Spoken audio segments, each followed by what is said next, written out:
AECR Council meeting was held in May 2015 in England. Over 100 people from 33 countries were for 2 days discussing important worldwide questions.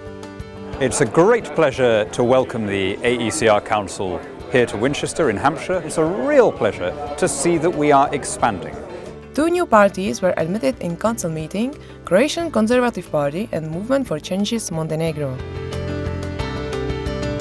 We started a new party, it's Croatian Conservative Party. It's going to be a great future, great party for Croatia. I thank you very much for accepting us. Thank you for your understanding of complexity of situation in the Balkan. We have 3 more applications now formally submitted. We have several more in the pipeline. We are the fastest growing group. Accepting our party to the alliance, you would help and encourage the democratic process in Azerbaijan. Thank you very much. I'm here to present briefly the party Freedom and Solidarity. In Slovak it's Sloboda a Solidarita.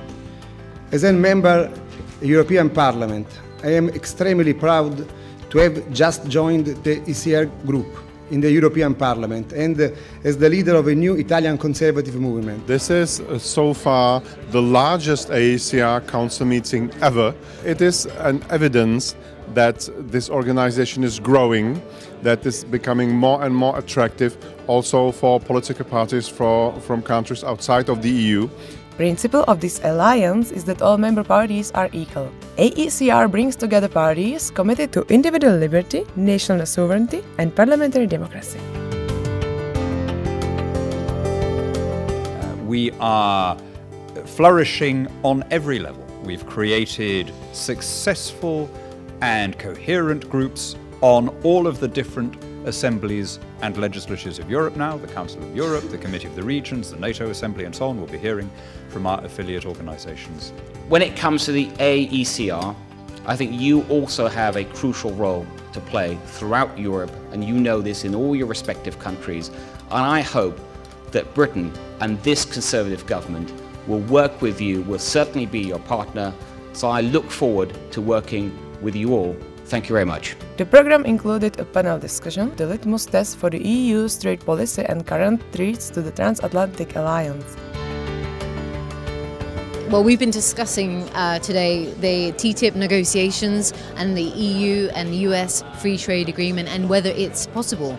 And actually the panel was talking about TTIP as being a litmus test for the EU when it comes to trade policy. Is the EU open for business? I was delighted to take part in this seminar on defence and NATO. How can we make NATO more effective? And I thought it was a very good debate because we had Niall from the United States perspective, we had our friend Alexei from the Ukrainian perspective, and I was able to give the UK perspective, a key NATO country. So I thought it was a good debate. We had a good lot of questions. It covered a very wide range.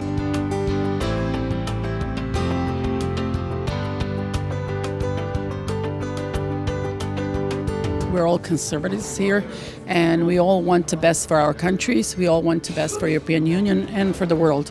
So it's great to hear new ideas, it's great to make new friends, and it's great to have a lot of support.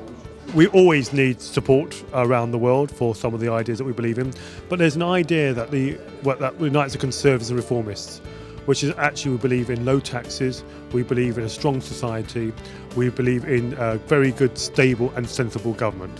And it's important that we stick to those principles and we're able to work with like-minded parties, not just in the EU, but outside the EU as well.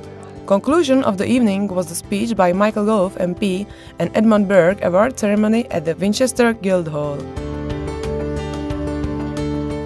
Bismarck once said, "Politics is the art of the possible."